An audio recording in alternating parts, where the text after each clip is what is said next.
Il est 19h50 à Ekona dans le sud-ouest du Cameroun. Bienvenue au journal. Les titres à la une de l'actualité de ce vendredi 27 juillet. Le candidat du Parti Univers aux côtés des sinistrés des récentes pluies diluviennes survenues dans la ville de Douala, le candidat à la présidentielle 2018, Cabral Libi, n'a pas manqué d'appeler les citoyens à voter pour un changement de situation.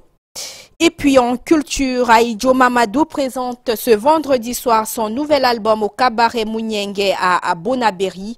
L'artiste français Dadju sera en spectacle demain au Palais des Sports de Yaoundé.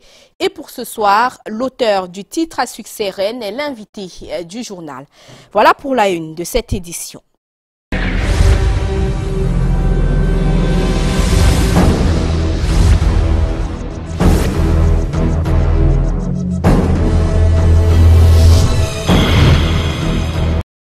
Bonsoir à toutes et à tous. Après les pluies diluviennes de ce mercredi qui ont fait de nombreux dégâts dans les quartiers de Douala, un des candidats à la présidentielle 2018, Cabral Libi, a décidé d'aller auprès des populations victimes des phénomènes naturels. Le leader du Parti Univers appelle à voter pour un changement de situation. C'est ce que nous disent Catherine Moukouri et Guy Fotso. Son passage au quartier Missoké à Douala, une véritable attraction pour les habitants du lieu. Cabral Libi, monsieur 11 millions d'inscrits qu'ils ont l'habitude de voir à la télévision et chez eux. C'est l'occasion déjà pour certains de parler de l'après-élection ou de présenter leur carte d'électeur. Si demain ils sont vraiment élus, nous sommes avec lui. Nous sommes avec lui et nous sommes derrière lui. Mais si demain si c'est vraiment lui, qui vient régulièrement dans nos différents quartiers. Voilà, ça me fait déjà une voix. Mais ce que ce candidat dit vouloir voir ce vendredi, c'est la situation désastreuse dans laquelle survivent ces populations après les intempéries de ce mercredi. Entassées dans ces maisons de fortune qui s'imbriquent près de cocktails d'insectes et de reptiles, menacées par ces pluies diluviennes qui ont failli emporter plus d'un. Pour vivre aussi difficilement, il faut n'avoir nulle part où aller. Alors, l'État est où pour s'occuper de ces gens-là? Est-ce la première fois qu'il pleut à Douala? Est-ce aujourd'hui qu'on découvre la pluviométrie? Non, c'est des constatations qui ont été faites depuis longtemps. Donc je viens voir, toucher du doigt et dire à ces populations, levons-nous comme un seul homme et donnons nous-mêmes une chance de changer cet état de choses. Cette descente sur le terrain a séduit certains. Mais ça fait vraiment chaud au cœur parce que quand on suit parfois certains débats, il y a généralement des candidats qui ne sont pas des candidats de terrain. Ça prouve que le camarade Libi est le camarade de terrain. Et peut-être le seul, parce que depuis que nous sommes ici, en fait, il n'y a que lui qu'on a vu autour d'ici. Et bientôt, là, vous allez constater qu'il va certainement pleuvoir. Imaginez qu'ils viennent de Yaoundé pour venir sur le terrain constater et tout. À ses habitants et ceux de PK8 également, le Parti Univers a offert par le canal de la Croix-Rouge une quantité importante d'eau potable. Ouvrons à présent notre page consacrée à l'actualité culturelle. Les mélomanes de la ville de Douala ont été servis hier soir. Un cocktail à la Dinoflo. Le jeune artiste musicien a su réunir les grands noms de la chanson camerounaise et ses amis le temps d'un spectacle live. Aimé Moukoko nous fait revivre la soirée musicale.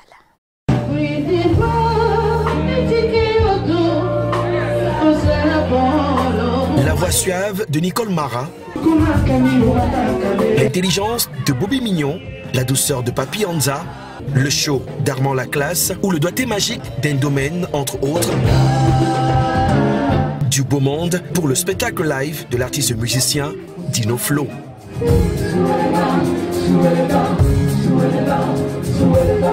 Un jeudi soir à 22 h, date du 26 juillet inoubliable pour l'auteur de Que je t'aime, le dernier tube de Dino Flo et Sergio Polo, l'invité surprise au cabaret La Chaumière à Bonaprise Douala.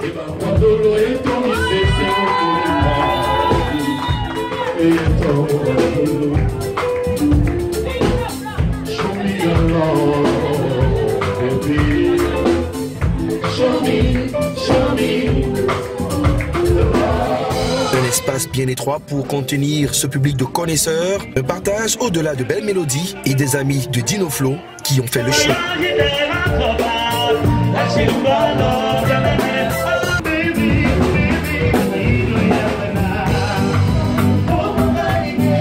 Que du bonheur sur la scène avec Andine Doumbé ou le groupe Tiseux. C'est le regard sentimental de sa maman. Dino Flo, un chanteur hors norme qui allie si bien spectacle et voix. Belle impression sur la prestation de Dino Flo. C'est un chanteur talentueux. J'ai d'ailleurs tenu à venir personnellement le soutenir. On m'a vu tout à l'heure sur scène. C'était un moment intense de joie et je pense tout simplement que tout le public qui est venu nombreux ce soir a pu écouter ou encore apprécier les belles paroles de cette belle chanson que je t'aime. En ce moment où les concerts live sont de plus en plus rares, Dino Flo vient d'offrir un spectacle inédit de près de 3 heures qui restera dans les annales de la culture camerounaise. Toujours en culture, Mbok Lia veut construire des toilettes à Ngok Litouba. L'association culturelle des peuples Bassa Batipo a organisé une soirée de collecte de fonds à Washington. L'événement organisé par le secteur Mbok Lia Washington a été une excellente occasion de promouvoir le vivre ensemble. Le récit de Lille Piéjou. Lorsqu'il prend la tête du bureau du secteur Mbok Lia à Washington, le président Paye a le regard fixé vers les populations des zones rurales. Nous voulons avoir un impact en zone rurale.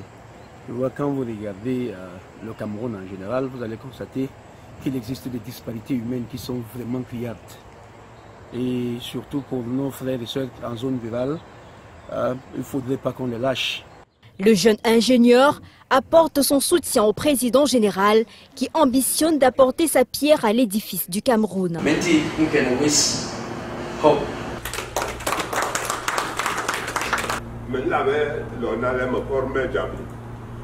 Notre peuple ne peut ne pas se poser de bonnes questions sur l'origine de la situation actuelle du Cameroun. Le peuple Bassa Batimpo a toujours pris ses responsabilités et les prendra encore pour que le Cameroun reste et demeure dans la paix et l'unité. Cette ambition de Mbok Lia voit le jour à Washington ce samedi ensoleillé du mois de juin. La communauté se donne rendez-vous pour réaliser un objectif commun, la construction des toilettes à Ngok Litouba et une aire de repos au pied de la grotte d'où ils tirent leurs origines. Les membres adhérents, près de 500 personnes, répondent à l'appel lancé par le président général pour traduire en actes et réaliser cet important projet de développement.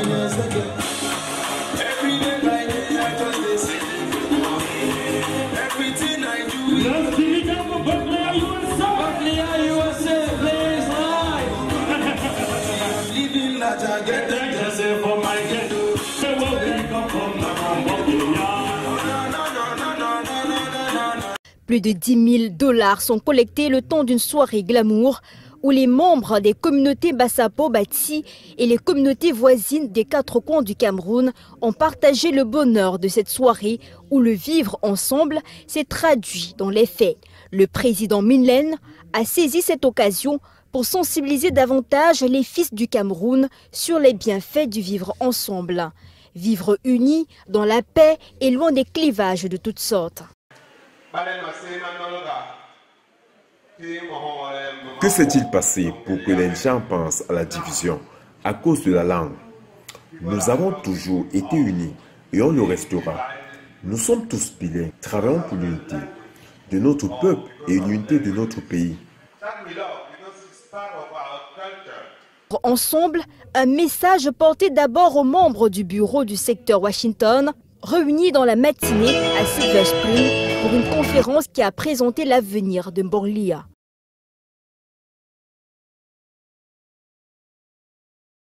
Mbok Lia Washington, le secteur le plus actif de Mbok Lia, a offert de nombreux awards à tous ceux qui œuvrent pour la cause de la communauté. Sarah Millen, Paul Mbama, Yvonne Katinken et bien d'autres. La cérémonie riche en sons et couleurs s'achève sur cette note espoir et cette recommandation adressée au président Paye de veiller à la réalisation des projets pour lesquels la communauté s'est mobilisée.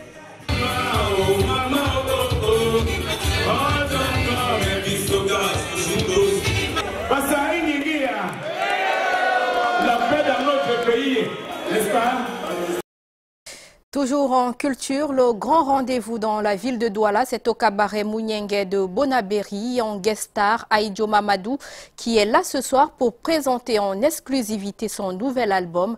Aux États-Unis d'Amérique, le Festival des artistes camerounais démarre demain samedi. Le round-up de l'actualité culturelle déroulé par Lille Piéjou et Linda Tegué. Pour la matinée des vétérans dimanche, un artiste que je suis sûre que vous allez adorer, Dina Michou. L'auteur du titre, Mungo Pongo 3 confirmation. Il est l'invité du complexe Pakebo à Douala. On reste à Douala, mais cette fois on traverse le pont du Vouri pour le Mouniengue Makossa Forever. Ce cabaret accueille une grosse pointure de la musique du Bikutsi, Aïdjo Mamadou. Amoureux, dis-moi juste qui es-tu, que me veux-tu? Je rêve toi, tu me fuis, je rentre chez moi, tu me poursuis. Il sera là tout le week-end pour un show exceptionnel. Il est au Cameroun depuis quelques jours pour un concert au Palais des Sports de Yaoundé. Le tout premier d'ailleurs concert en terre camerounaise de cette star française du rap, Dadju. J'ai fait tout ce que ton père m'a dit, mais il est jamais content. Son premier single Reine a boosté sa carrière. Plus de 35 millions cumulés d'écoutes en streaming. Dadju, en mode G20 Tour, n'a pas manqué de penser à son Afrique natale. Lui qui est de la RDC, le petit frère de Maître Gims, de son vrai nom Dadju Djouna Sungula. Aux États-Unis, c'est le festival de la musique camerounaise à l'honneur tout ce week-end. Plusieurs artistes sont déjà en terre américaine. Stanley Eno de Casanova, Mr. Leo,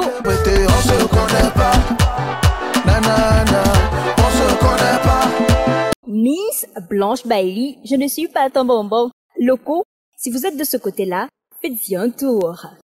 Et pendant ce temps, c'est le Big Benji Matek qui est attendu samedi à l'espace Mosaïque 11 rue Maximilien Robespierre pour un show exceptionnel. You don't have to miss it.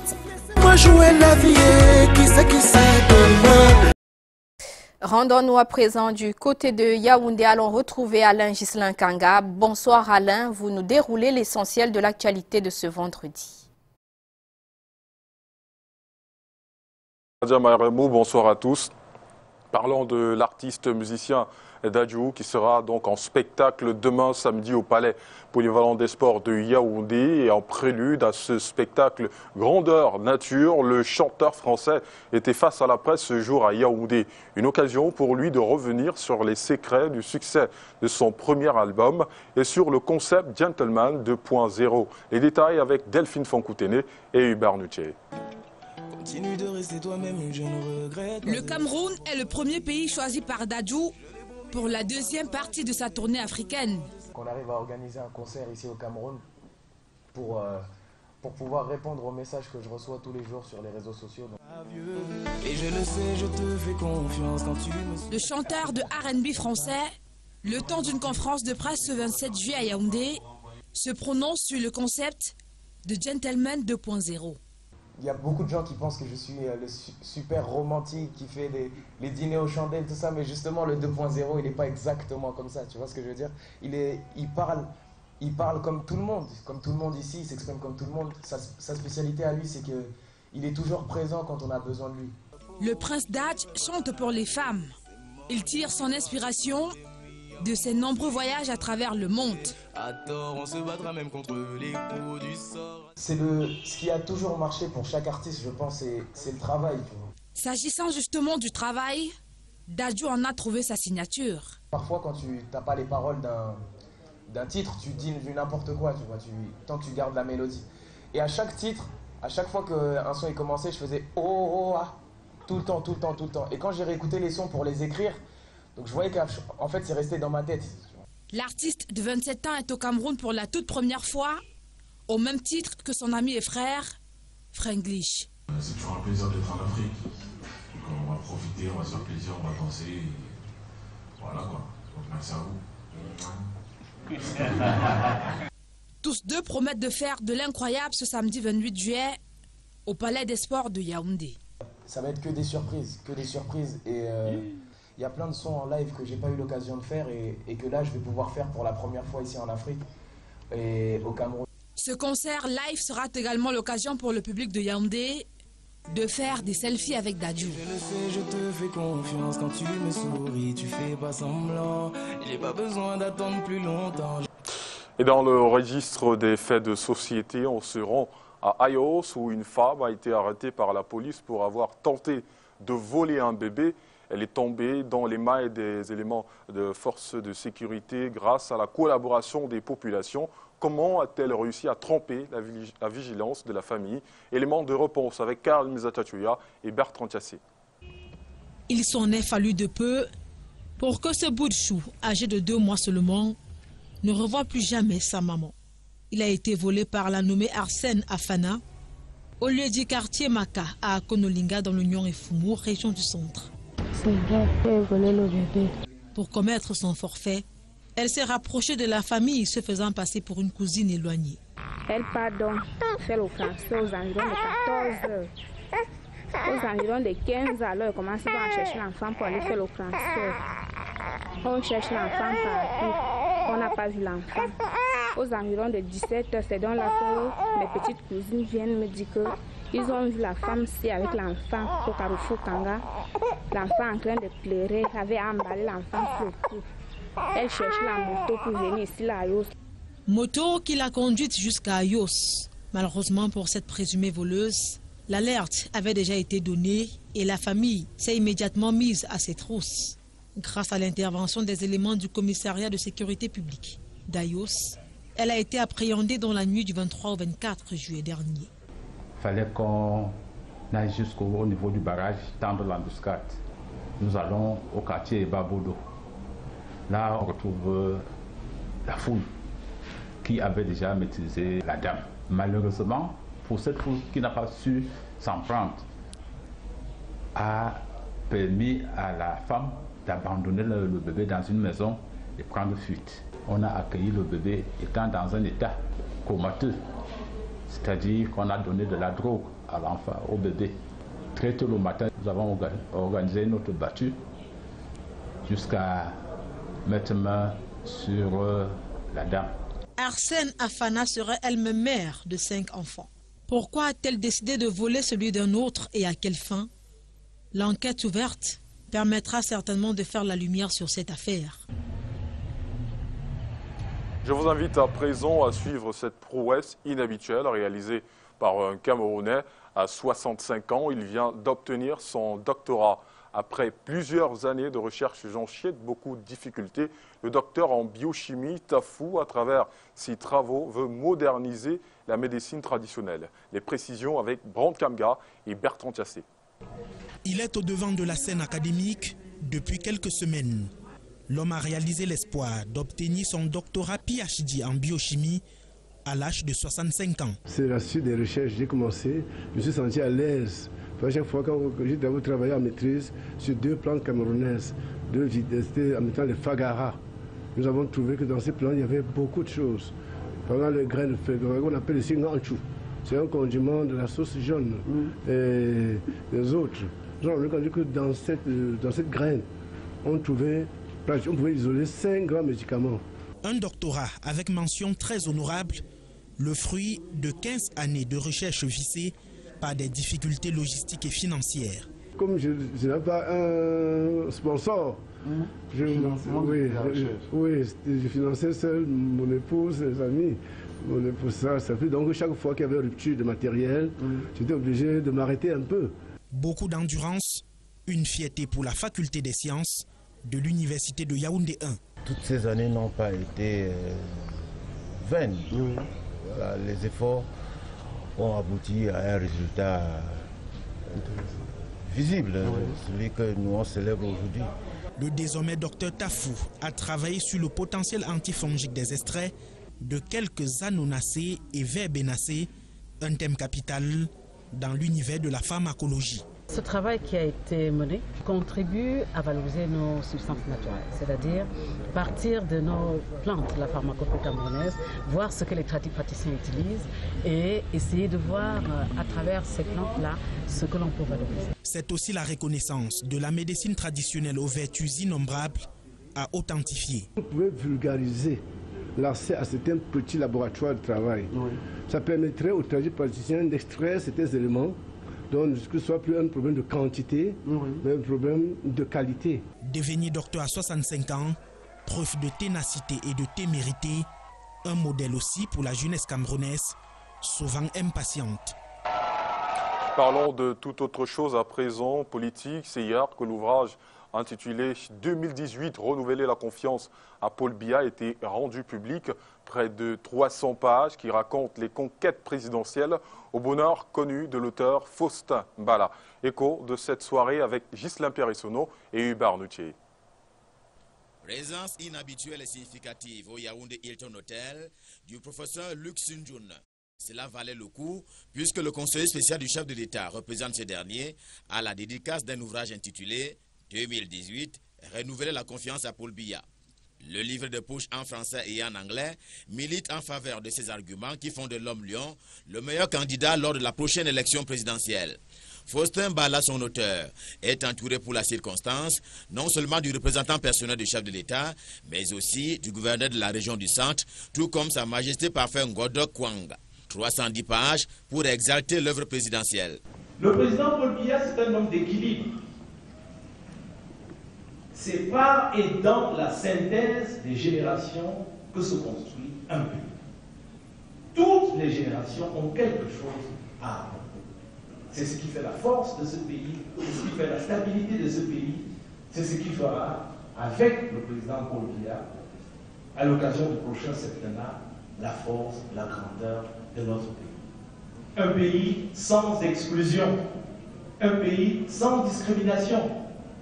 Pas de discrimination fondée sur le sexe, pas de discrimination fondée sur la religion, pas de discrimination fondée sur l'âge, mais acceptation de tous et de chacun à partir de ses talents, à partir de ses talents. Selon l'auteur, face à qui des milliers de curieux et militants du RDPC, le bilan de son sujet est éloquent, même si tout n'est pas peint en blanc.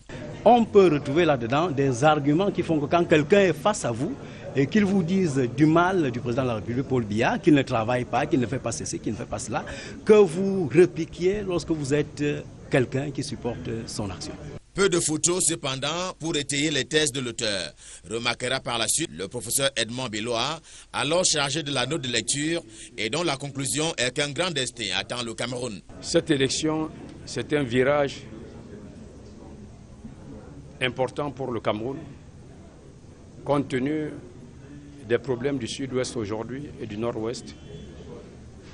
Je crois que les Camerounais ont intérêt à éviter le pire. Mais nous savons que compte tenu des efforts que l'homme du 6 novembre a fait dans ce pays, il faut lui refaire confiance. À condition que chaque Camerounais trouve sous Paul Biya l'inspiration, la foi et le sens de la République, c'est souvent parti en voyage. Le câble sous-marin au cœur des échanges ce 27 juin au salon de l'action gouvernementale. La Cameroon Telecommunication, Camtel, au cours d'une conférence débat, a présenté le projet phare dénommé South Atlantic Interlink. Ce projet est présenté comme un gage d'un accès à Internet haut débit au Cameroun. Laetitia Desbilans, Michel Foucault. Des câbles posés au fond des océans pour faire transiter vos emails, vos photos, vos vidéos à l'autre bout du monde à travers un trafic de données fluide. Tel est l'objectif visé par le projet dénommé South Atlantic Interlink, présenté ce 27 juin 2018 par la Cameroon Telecommunications au cours d'une conférence débat au salon de l'action gouvernementale. Le Camerounais lambda va avoir dans l'immédiat les capacités Internet les plus importantes parce qu'il va utiliser la 3G, la 4G et bientôt même la 5G. Et l'autre avantage qu'il va avoir de manière extrêmement rapide, c'est que ça ne va pas lui coûter aussi cher qu'il le pense. Les câbles sous-marins assurent aujourd'hui 99% du trafic mondial de données et sur un seul câble peuvent se connecter environ 200 millions de personnes. Ce projet South Atlantic Interlink devrait entraîner une baisse significative des coûts de service et favoriser une multiplicité de solutions de communication électronique. En très peu de mots, il s'agit d'une nouvelle infrastructure que le Cameroun va commencer à poser entre la ville de Kribi et celle de Fortaleza au Brésil, qui vise à accroître notre souveraineté numérique en mettant à disposition du Cameroun plus de capacités Internet et en offrant des services innovants à travers des infrastructures qui vont être accolées à ce câble sous-marin-là. Les 6000 km de câbles sous-marins, dernière génération, qui vont relier d'ici fin août 2018 le Cameroun au Brésil, porteront ce 32 TB de capacité. Voilà qui rendra à coup sûr l'Internet haut débit au Cameroun, même dans les lieux touristiques les plus éloignés du pays. À l'instar du centre touristique d'Onkolandom, présent au SAGO 2018. C'est notre première participation au SAGO et nous sommes très contents parce que nous souhaitons être plus visibles, avoir de nouveaux clients parce que le site le centre touristique d'Onkolandom est un label, mais un label qu'on l'on souhaite exporter au-delà des frontières du Cameroun. C'est un site écotouristique qui promeut la nature. Les bonnes affaires se poursuivent du côté du salon de l'action gouvernementale à l'esplanade du Palais des Sports de Yaoundé jusqu'au dimanche 29 juillet 2018, jour de clôture. Depuis mardi, les résultats du baccalauréat sont désormais disponibles. Et pour les nouveaux bacheliers qui rêvent d'intégrer les grandes écoles, l'heure est à la préparation. Et de ce fait, c'est la ruée vers les groupes de préparation qui foisonnent dans la ville de Yaoundé. Reportage, Karel Mezatatuya et Lung Vando. Son rêve, intégrer l'une des grandes écoles du Cameroun. Cela ne peut être possible que si elle réussit à affronter avec brio les épreuves du concours. Pour mettre toutes les chances de son côté, elle veut se faire aider par des groupes de prépa concours. Il y en a à profusion, lui dit Carrefour, école départementale à Yaoundé. Des enseignants qualifiés, la plupart d'entre eux donnent cours dans les lycées et universités de la capitale. De plus en plus, on se rend effectivement compte que les enfants qui sont nantis d'un baccalauréat veulent véritablement accéder aux grandes écoles par souci de professionnalisation et pour cela, donc, ils recourent aux cours de préparation. Parlant justement des cours, les candidats sont attentifs aux explications du professeur. Il nous prépare les cours de manière condensée, mieux fait que par rapport aux universités. Ils sont nombreux, des jeunes bacheliers et étudiants qui sollicitent leur expertise. Le coût de la formation est à la portée de toutes les bourses. Je dirais, sans risque de me tromper, que les coûts sont abordables parce que nous faisons beaucoup plus dans le social. Seule ombre au tableau, des brebis galeuses qui, avec des méthodes peu orthodoxes, minent le secteur. Conséquence, cela a un impact négatif sur l'étudiant, sur l'apprenant, sur le parent et sur le business. Il faut l'appeler ainsi.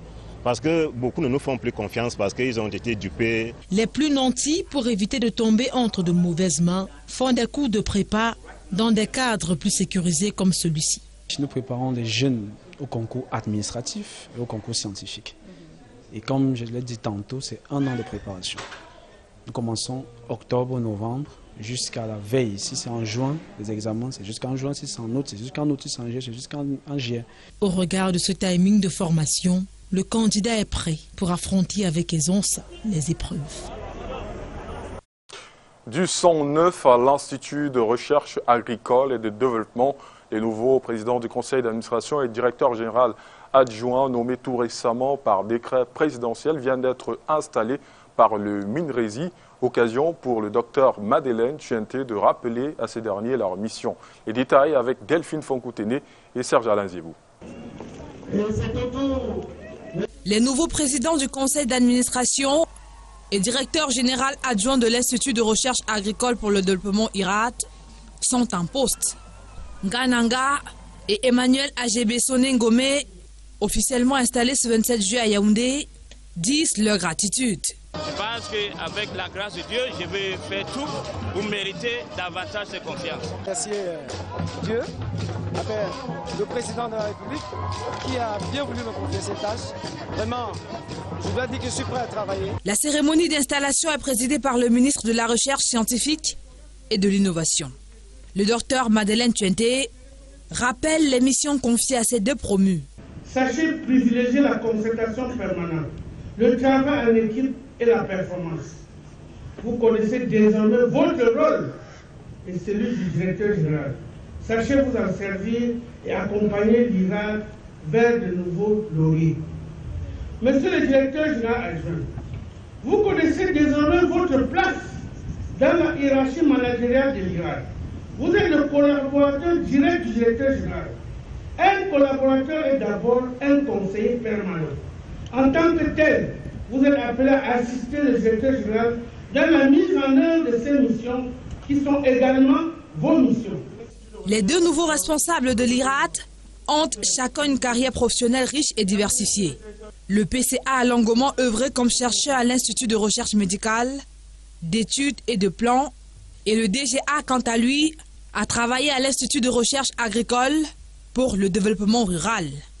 Des expériences qui permettront à ces deux chercheurs chevronnés de contribuer à assurer une sécurité alimentaire durable dans cet établissement public. Et annoncé comme invité ce soir, l'artiste français Dadju ne sera finalement pas des nôtres. Et on retient tout de même qu'il est en spectacle demain, samedi, au Palais Polyvalent des Sports de Yaoundé. Et la suite de ce journal avec vous, Adja Maïramo. Bonsoir. Bonsoir Alain Ghislain Kangal. Au bas de ce journal, la réclame nous conduit à la cérémonie de présentation du nouveau directeur général de Simancam, un nouveau directeur qui arrive avec de nouveaux challenges. L'entreprise citoyenne en a profité pour remettre aux autorités de la ville de Douala un chèque de 45 millions de francs CFA en faveur du plan d'assistance humanitaire d'urgence aux sinistrés du nord-ouest et du sud-ouest Cameroun. Le compte rendu de Bertrand Quétuan et d'Armand Pagna. Arrivé au Cameroun au début du mois de juillet, le nouveau directeur général des cimenteries du Cameroun, Benoît Galichet, a été officiellement accueilli à Douala le 24 juillet 2018 par les autorités administratives et traditionnelles de la ville et autres collaborateurs de Simancam, venus nombreux. Cet homme à l'allure dynamique, qui a déjà cumulé plus de 20 années d'expérience au sein du groupe Lafarge Holcim, compte rendre sa place de leader à Simancam. On a très clairement comme objectif de développer le nouveau Simancam. Pour nous, ça veut dire très clairement améliorer notre compétitivité. Pour nos clients, ça veut dire que tous les jours, ils sont capables de recevoir du ciment et du ciment de bonne qualité. Ça veut dire aussi que très clairement, pour la bonne profitabilité et la longue vie de notre société, on doit améliorer notre prix de revient. Pour ce faire, de nombreux projets sont en cours. Pour construire un leader de demain, on doit avoir les meilleurs employés. Donc on va travailler très fortement sur un plan de développement de tous les employés de Simancam pour être sûr qu'ils vont avoir les compétences et ils vont avoir les comportements que nous attendons. Outre l'extension de l'usine de Figuil et la construction d'une nouvelle unité de production à Nomayos, la mise sur pied du nouveau ciment Multix est un atout. Autre temps fort de la cérémonie, cet acte citoyen, la remise d'un chèque géant de 45 millions de francs CFA par Simancam au compte du plan d'assistance humanitaire d'urgence. Cet argent, qui est la somme la plus importante que Simancam ait jamais donnée pour une cause particulière, parce que nous comprenons l'importance historique de les moments que nous traversons, eh bien, cet argent, ça n'est pas seulement l'entreprise, mais c'est vraiment ses employés, ses managers, sa direction, qui tout entière, comme un seul homme, a décidé de soulager autant que faire se peut la difficulté de ces populations. Le directeur général sortant, Pierre Damnon, quant à lui, en recevant ce cadeau des femmes cadres de Simancam, est reparti, fier de ses 5 années de dur labeur passées au Cameroun. Et c'est la fin du journal. Merci de votre fidélité. Retrouvons-nous demain à 20h. Bonne soirée à tous.